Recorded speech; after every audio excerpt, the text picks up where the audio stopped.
저는 얼마 전에 가족을 최우선으로 여기는 남편 때문에 이혼했습니다.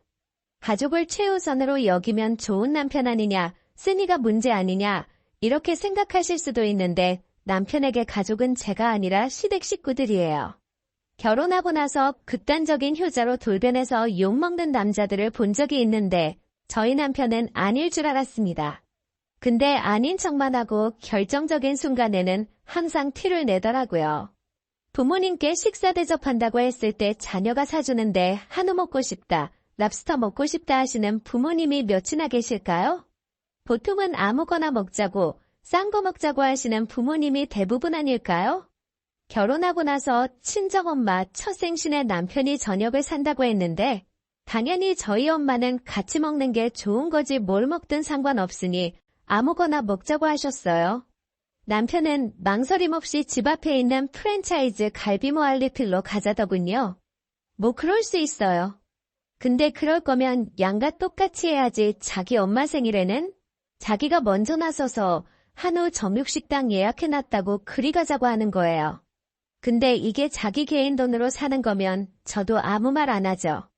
부모님 생신이나 명절에 드리는 용도는 저희가 같이 모으는 계좌에서 나가거든요. 근데 그걸 시댁에만 쓰니까 열받는 거예요. 처음에 몇 번은 참았어요. 일일이 다 체크하고 따지고 그러면 싸우게 될까 봐요. 근데 처음으로 크게 싸웠던 게 크리스마스였을 거예요. 친정이랑 시댁에 겨울 외투를 하나씩 사드리기로 했어요. 남편이 쉬는 날이라 저 대신 백화점 가서 이쁜 걸로 사오겠다고 해서 그러라고 했어요. 퇴근하고 집에 오는데 주차되어 있는 저희 차에 사람이 있는 것 같더라고요. 그래서 다가가니 남편이 뭔가 손으로 열심히 꼼지락거리고 있었어요. 얼마나 집중을 했으면 제가 바로 옆에서 보는데도 모르더라고요. 썬팅 때문에 잘 안 보여서 노크를 하니 화들짝 놀래면서 창문을 내렸는데 외투에 붙어있는 가격표 있잖아요. 거기에 할인된 가격 스티커가 붙어있으니까 그걸 떼고 있더라고요. 제가 어이가 없어서 그거 우리 엄마 거냐니까 멋쩍게 웃으면서 그렇다고 하는 거예요. 시부모님 거는 48만 원짜리 패딩 2개 사놓고 저희 엄마 거는 몇 번이나 2월 된 건지 정가가 40만 원인데 행사 가격 12만 원짜리인 촌스러운 패딩을 사서 가격 스티커를 떼고 있더라고요. 결혼 전에는 먼저 나서서 아버지 안 계시니까 어머니한테 2배로 잘해드리겠다고 자기 입으로 떠들어 놓고 저희 아빠 납골당 먼저 찾아가서 인사하던 사람이 저렇게 간사하게 변하더라고요. 그날 정말 집에 올라와서 서럽게 울었습니다. 아내가 그렇게 서럽게 우는 걸 봤으면 충격이라도 받던지 사람이 반성할 만한데 크게 달라지는 게 없었습니다. 오히려 그때 이후로 더 많이 싸웠던 것 같기도 하고요. 시댁 식구들이 성격이 나쁘거나 저한테 시집살이를 시키려고 하는 사람들은 없어요. 그냥 다들 좀 생각이 부족하고 식탐 많고 눈치 없고 그런 사람들이에요. 그래도 일찍 깨닫은 게 기대를 안 하면 저들에게서는 상처받을 일도 없더라고요. 남편과 점점 소원해지고 이렇게는 안 되겠다 싶어서 저는 아이를 갖자고 얘기했는데 그것도 정말 어처구니 없는 이유로 우선순위가 뒤로 밀렸어요. 시누이가 이혼하고 8살 된 아들하고 시댁에서 시부모님이랑 같이 사는데 저희한테 아이가 생기면 조카는 누가 돌보냐는 거예요. 그 얘기 듣고 정말 이혼 얘기까지 나오면서 크게 싸웠다가 시누이 취업 준비하니까 어디든 취직할 때까지만 기다려주는 걸로 합의했습니다. 말이 기다리는 거고 저에게는 남편과 시댁에 대해서 애정이라고는 거의 남아있지 않았죠. 그래도 시누이 조카는 참 귀여웠어요. 시댁에서 제가 유일하게 좋아하는 사람이었죠. 처음에는 용돈도 몇 번 줬지만 뻔히 시누이 지갑으로 가는 것 같아서 나중에는 장난감이나 옷으로 사줬습니다. 그러던 어느 날 시누이한테서 전화가 와서 받아보니 조카가 저한테 얘기하더라고요. 생일이라고 초밥 먹고 싶다고요. 뻔히 보이는 개수작이지만 애까지 앞세워서 저러니 주말에 시댁으로 간다고 했습니다. 그렇게 시누이는 조카를 이용해 좋은 명분을 만들어냈고 저는 시댁 식구들에게 초밥을 사기로 했어요. 시누이는 무한리필 회전 초밥집으로 가자고 하더라고요. 근데 저는 시국인 만큼 불특정 다수와 접촉 가능성이 있는 회전 초밥집보다는 조금 비싸더라도 룸을 잡고 먹자고 했어요. 어차피 제가 내는 거니까요. 보통은 이렇게까지 얘기하면 룸 잡고 먹을 만한데 신우이는 입이 싸구려라 그런지 끝까지 무한리필 회전 초밥을 고집하더라고요. 그렇게 저희는 집 근처 초밥집에 도착해서 자리를 잡고 앉았습니다. 시어머니랑 신우이는 점원이 세팅도 안 해줬는데 레일에서 접시 내리느라 바쁘더라고요. 조카는 신우이 옆에 앉아서 레일로 팔을 뻗지만 잘 닿지 않아서 제대로 못 먹고 있더라고요. 하지만 신우이는 본인 배 채우느라 조카가 뭐하고 있는지는 크게 관심 없는 듯 했습니다. 그렇게 신우이와 시어머니는 걸신 들린 사람처럼 한참을 말도 없이 배를 채우고 나서야 조카가 잘 먹고 있는지 바라보더라고요. 동시에 저는 반대쪽에 계신 아주머니가 재치기도 하고 접시도 들었다 놨다 하는 걸 보니 도저히 찝찝해서 안 들어가더라고요. 결국 저는 나올 때까지 장국 한 그릇만 마시고 나왔습니다.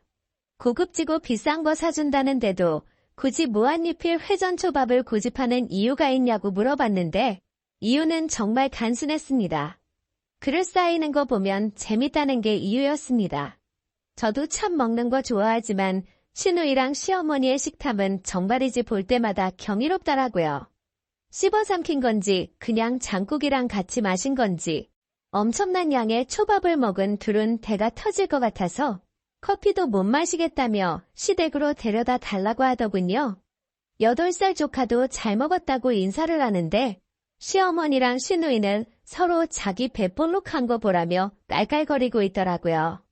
그로부터 이틀 지나서 회사에 있는데 남편에게서 연락이 왔습니다.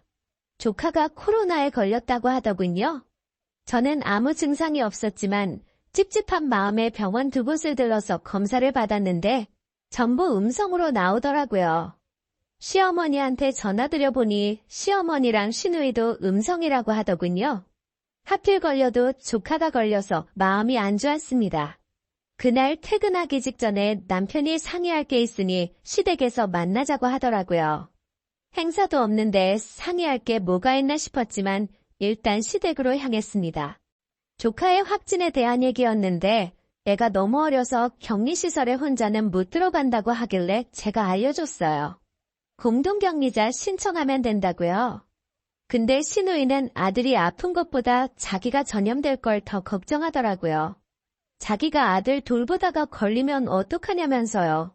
그러면서 남편이 제안하는 소리를 듣고 제가 너무 어이가 없었습니다. 저희 친정이 빈방이 있으니 완치될 때까지만 장모님이 봐주시는 게 어떻겠냐던데 제가 너무 어이가 없어서 얘기했습니다. 신우이는 걸리면 안 되는데 우리 엄마는 걸려도 되냐고요. 그랬더니 남편이 장모님은 평소에 운동 열심히 하셔서 안 걸릴 거라는 거예요. 시어머니도 옆에서 동조하고 있고요. 자기는 당뇨에 고혈압도 있는데 사도는 건강하지 않냐면서요. 너무 어이가 없어서 저도 모르게 쌍욕 뱉고 집으로 향했습니다. 남편에게 전화가 오더라고요.